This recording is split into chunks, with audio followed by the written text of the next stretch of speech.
Wild Tracks número 4, Judith Carceller, ¿qué tal? ¿Cómo estás? Bien, por fin lo podemos hacer. Por fin lo podemos hacer. Siempre, o sea, nunca me he dedicado a nada que no sea esto. Cómo es la vida, pero me acabé especializando en efectos visuales. Y acabé haciendo 3D y tal para las películas.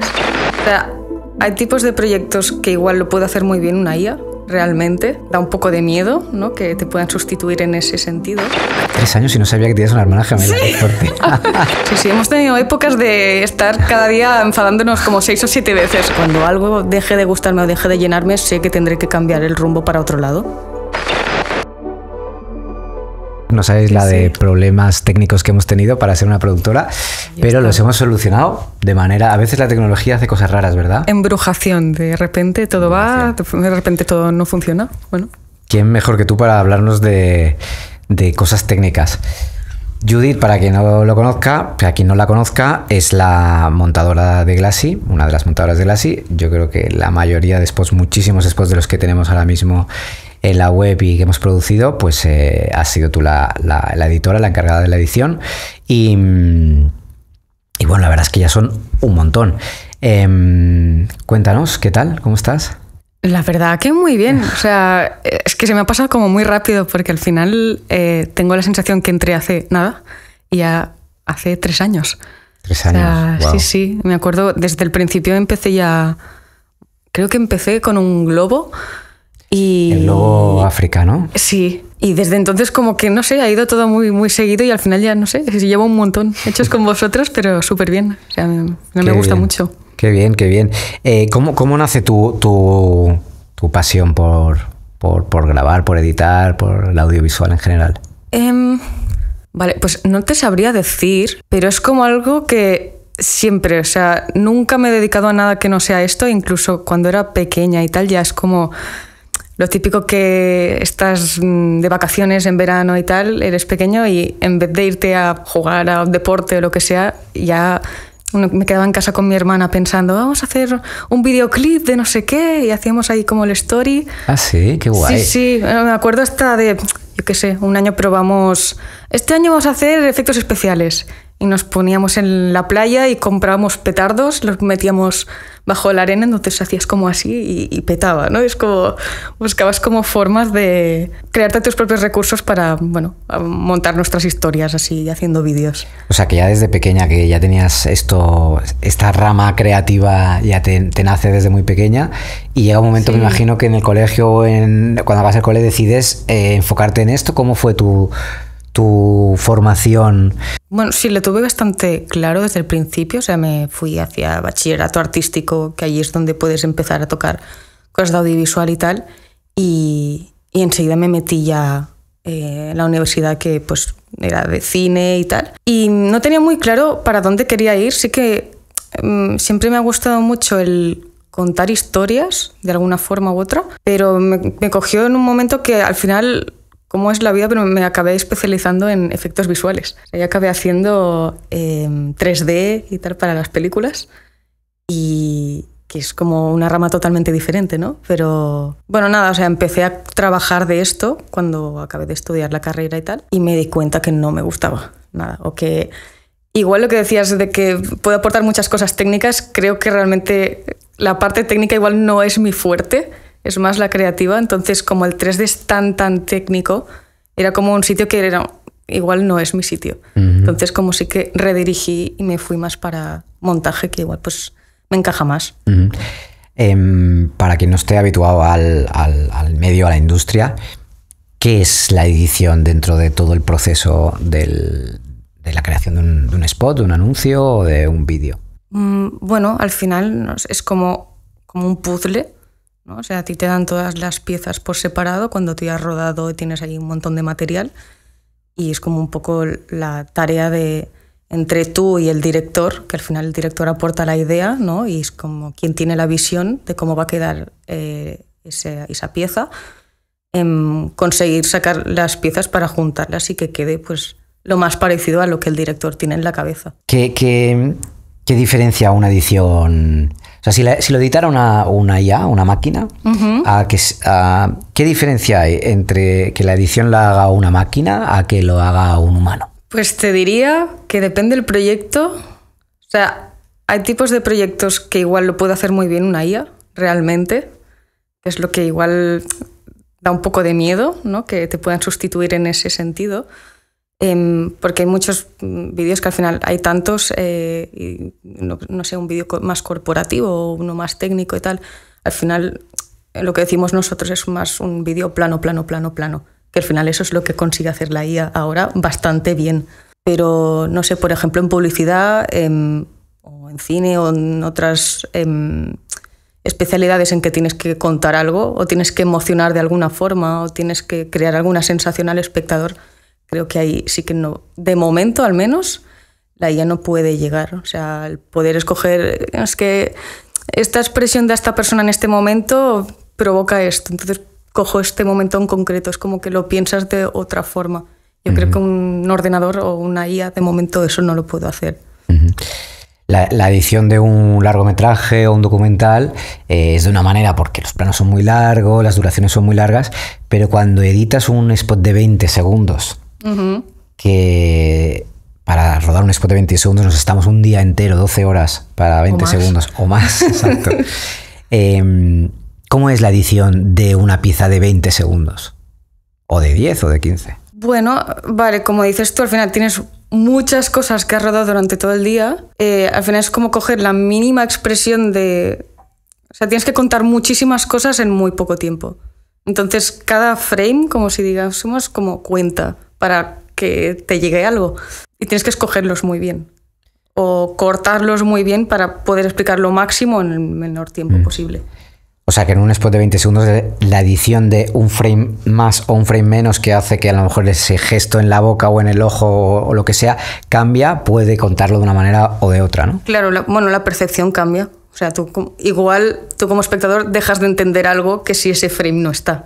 A veces parece una tontería, pero es como si, yo qué sé, ahora estamos con el spot de KH7. Si tú tienes el bote y este gesto no lo haces, son igual pocos frames, pero igual ya no se entiende si el siguiente plano está echándolo en un plato, yo qué sé.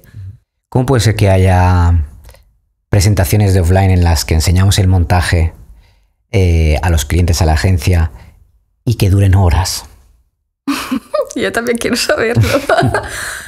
¿Hay tantas combinaciones posibles? Pues que al final es normal porque no es sota caballo rey. Cada uno tiene también su visión, su granito de arena que aportar o cómo cada uno se lo ha imaginado en su cabeza. Al final es muy complicado ponerte de acuerdo con todo el mundo. Creo que está bien que, bueno, para eso está la figura del director, ¿no? O sea, él aporta su visión y como te fías de él para, bueno, pues si mi idea no encaja del todo, vamos con la del director, que para eso es su trabajo. Pero es verdad que en el offline al final parece que todo el mundo tiene algo que decir y, bueno, al final, si haces caso a todo el mundo, no va en pro de la pieza. Prácticamente nunca. Al final siempre queda un machambrado ahí que dices, no es ni lo que tenía que ser al principio, ni lo que quieren los otros, y es como, bueno, un mix que no acontenta a nadie. Ya. ¿Y cómo gestionas tú eso cuando tú al final estás al mando de la edición delante de un montón de gente que cada uno dice la suya? Y tú al final también tienes que imprimir tu huella, ¿no? Allá.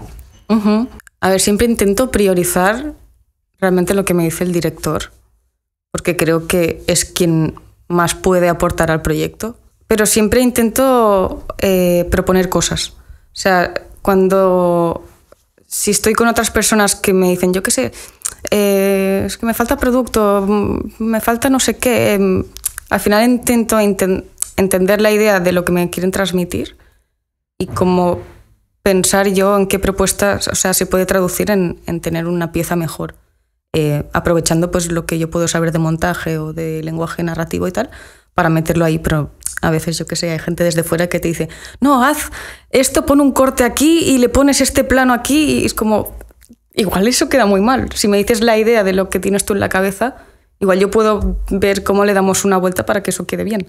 Entonces creo que es un poco que todos hablamos el mismo lenguaje. Sí, total, no es fácil. Yendo un poquito atrás para que la gente que te conoce más y que quiere saber un poco más sobre ti como persona, ¿no? Me contabas que ya desde pequeña tenías esta pasión por el audiovisual o por este género, por este oficio. Cuéntanos de dónde vienes, un poco cuáles son tus primeros recuerdos de niña. Que realmente me viene un poco esto que te... ¿Dónde has nacido? ¿Dónde he nacido? Aquí en Barcelona. Barcelona. ¿Y has vivido también en Barcelona? ¿O eres Sabadell. En Sabadell, vale. Toda la vida, sí. ¿Y cómo tienes tus primeros recuerdos ahí en Sabadell? ¿Cómo son? Me decías que tienes una hermana, ¿no? Sí, tengo una hermana melliza.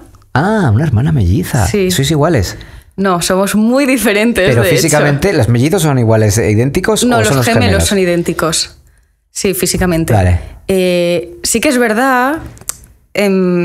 Claro, yo al final recuerdo mi infancia mucho como un pack. 3 años y no sabía que tienes una hermana gemela. Sí. Qué fuerte. Bueno, igual has visto fotos, pero claro, es que no nos Hace falta parecemos. esta entrevista para enterarme de muchas cosas. Sí. No nos parecemos en nada. Físicamente y de carácter cada vez menos. Realmente creo que las dos somos muy Por los dispares. opuestos. Uh-huh. Sí, pero de niñas, curiosamente, no era así, ¿no? Es como... De hecho, yo hasta... Igual ahora aún podría, pero yo siempre me he acostumbrado a si alguien me llama Chris, yo me giro. Porque ya tengo asociado que la gente te pone en su cabeza como un pack. Entonces, si alguien dice Judith o Chris, las dos nos giramos normalmente. Pues ya te sientes interpelada.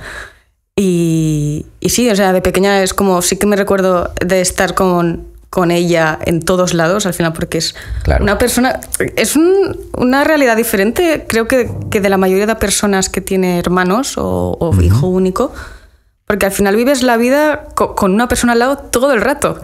Estás en casa con esta persona, en este caso también compartíamos amigos, entonces como el mismo grupo. Mismo colegio. Todo igual. Los extraescolares también. Nos gustaba curiosamente lo mismo. O sea, al principio erais muy iguales porque crecisteis de la misma manera, pero a la medida que fuisteis creciendo y desarrollando vuestra personalidad, cada una fue hacia un lado, ¿no? Exactamente. Pero es que empezó a cambiar en el momento en que escogimos la carrera, porque al final ella se dedica a los videojuegos, por ejemplo. Ah, mira, pero es como, tan alejado. Claro, no es tan alejado, pero ella ha ido como por una vía opuesta, que es como estudiar matemáticas, programación, no sé qué, pum, súper técnico, y llega ahí. Y yo al final es como todo lo contrario, ¿no? Pero es curioso. O sea, realmente nos entendemos muy bien, pero nos complementamos, de que cada una realmente aporta algo pues, muy, muy, muy diferente. ¿Y os lleváis bien? Sí, muy bien. ¿Es verdad? Sí, hemos tenido épocas de estar cada día enfadándonos como 6 o 7 veces, de verdad. Pero también es normal cuando convives tanto con alguien. Claro, normal, ¿no? Es verdad eso que dicen que los gemelos tienen como una conexión que aunque no estar cerca notas cosas. Sí. Y, o sea, y eso lo he hablado con ella a veces, ¿eh? A veces sí que nos pasa de piensas lo que sea y lo dices en voz alta y coincides. O sea, eso nos pasa mucho, sobre todo cuando convivíamos más en casa de mis padres y tal. Pero incluso, bueno, lo voy a contar. Cuenta. Pues de un momento un poco raro. Vale, estaba de pequeña yo en el colegio y nada, estaba jugando en el patio y tal. Ese día mi hermana se había quedado en casa porque estaba mala y tal. Y nada, o sea, yo estaba como jugando en el banco y tal y me caí de espaldas para atrás, que me quedé como sin poder respirar. No sé si me apretó las costillas contra el pulmón, no sé. Pero me quedé sin respirar. Y me acuerdo que es como ahí que me querían llevar al hospital, no sé qué, no sabían qué hacer conmigo y tal. Y de repente como me viene la profesora y dice, ¿está tu padre aquí? Y yo, ¿qué? Y bueno, ya me habían como calmado, no sé cuántos. Y se ve que había venido mi padre con mi hermana, que está enferma en casa, porque mi hermana no paraba de decirle, Judith está mal, vamos ahí a buscarla. Todo el rato, y es como... Que pueden ser casualidades pues, perfectamente, pero nos ha pasado muchas cosas de estas que es como, bueno, no sé. Bueno, que hay una conexión, o sea... Sí, a mí me ha pasado también a veces de tener como corazonadas de... No sé si está bien o como que te preocupas en exceso y realmente a veces coincide que esto es así. Entonces, pues, qué guay, ¿no? No lo sé, es misterio de la vida, supongo. Sí. Bueno, pero algo hay, yo creo. Qué bueno, qué guay. Pues eso no lo puede decir mucha gente, la verdad. Que tener un hermano, una hermana gemelo o mellizo tiene cosas muy, muy guays, ¿no? Y bueno, cuando no... Quizás es mejor mellizo, porque como no te pareces... Yo creo que sí. Y aún no eres así... idéntico... Porque cuando los que son idénticos todo el rato se están confundiendo uno con el otro, ¿no? Los que no, cuando te conoces mucho ya ves las diferencias, pero cuando no te pareces, pues... De hecho, creo que afecta bastante, y yo no soy gemela, pero en la identidad de uno mismo. Porque de verdad te asocias a dos personas en vez de a una. Ya. Entonces, creo, o sea, en mi caso personal a mí me ha costado como pensar como Judith sola. Es algo que para mí es un esfuerzo hacerlo así. Se me ha acostumbrado, pero es como algo de los últimos años. Bueno, pues muy guay tu historia. Entonces, bueno, ya saltamos, ¿no? Ya estás trabajando y tal. Estás trabajando aquí en Glassy, como decías, en toda la parte de edición, de spots y de todos los proyectos que tenemos aquí. Pero también tienes tu proyecto personal, tu productora personal, que tengo aquí apuntado, Tundra Studio, que no me quería olvidar. Cuéntanos un poco sobre Tundra, cómo nace, sigue, cómo lo vas complementando. Pues mira, es que esto realmente fue a raíz del COVID, que es el típico momento que dices, hay que hacer algo, ¿no? Porque al final te quedas como sin trabajo y dices, bueno, pues igual tengo que hacer algo que dependa un poco más de mí o aprovechar este tiempo para sacar algo de provecho de la situación.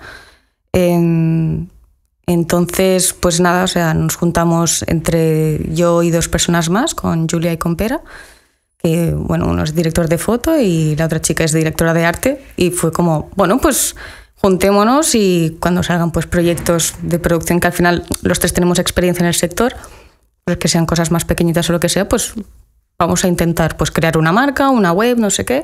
Y al final es como dar oportunidad que entren más cosas. Muy bien. Y nada, o sea, empecé como una iniciativa así y tal, y empezamos con un cliente. Al final siempre empiezas con contactos de gente que conoces, pero esto funciona muy así, ¿no? Que este habla de mí, no sé qué, tal.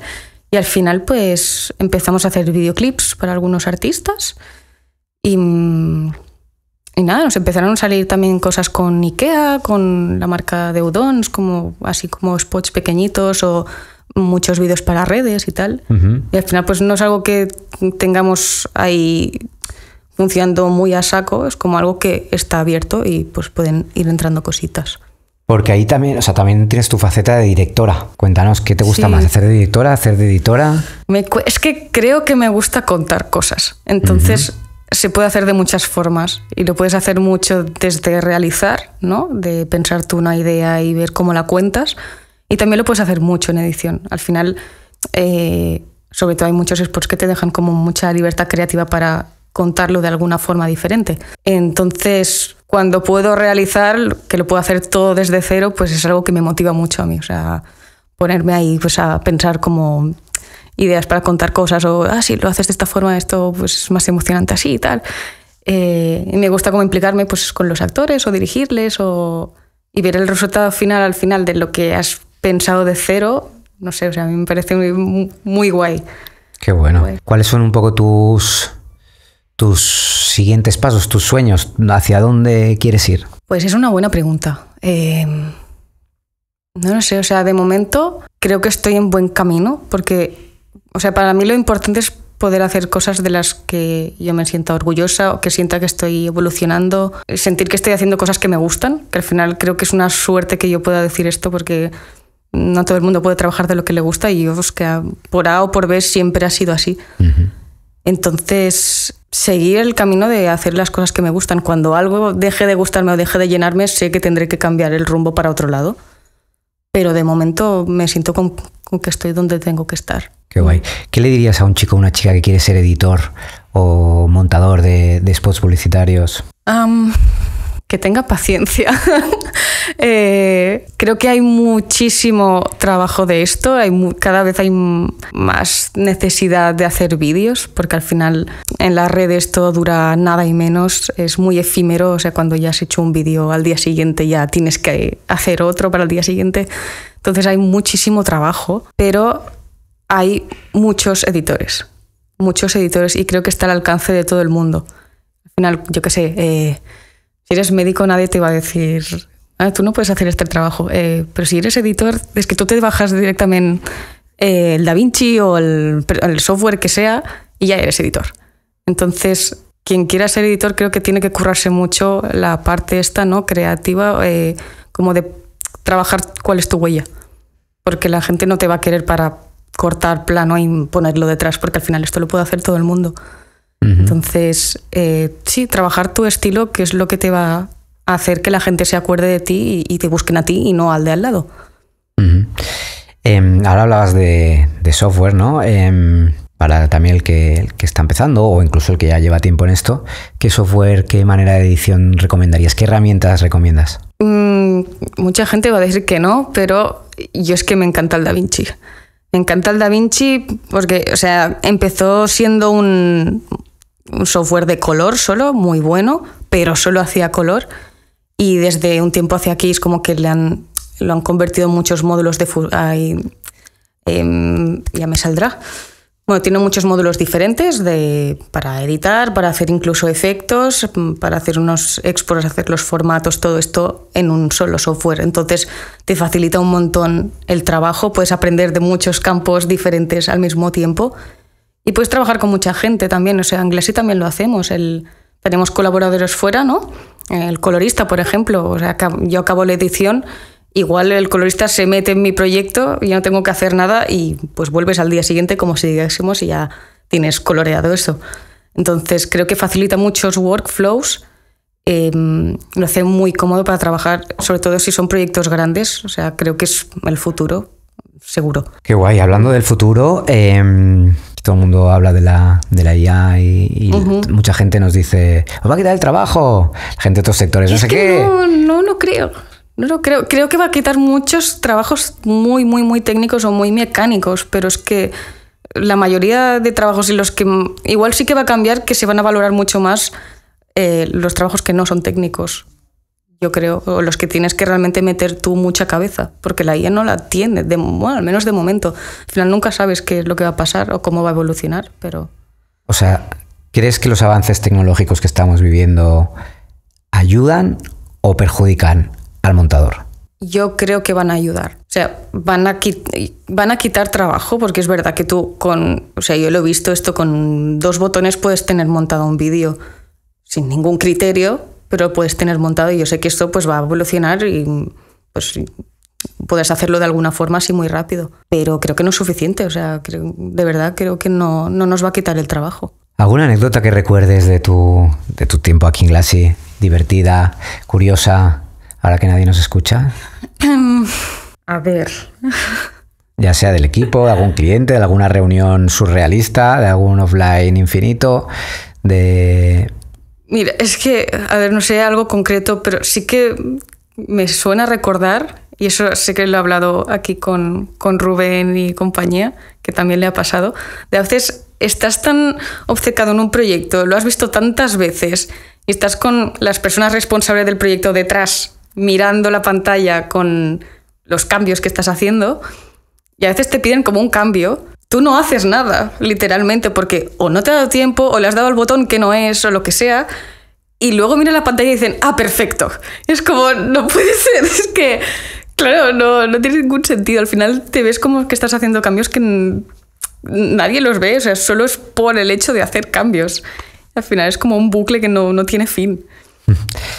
¿Y algo que nos puedas contar del equipo? ¿Algo del equipo? ¿En qué sentido? Bueno, no sé.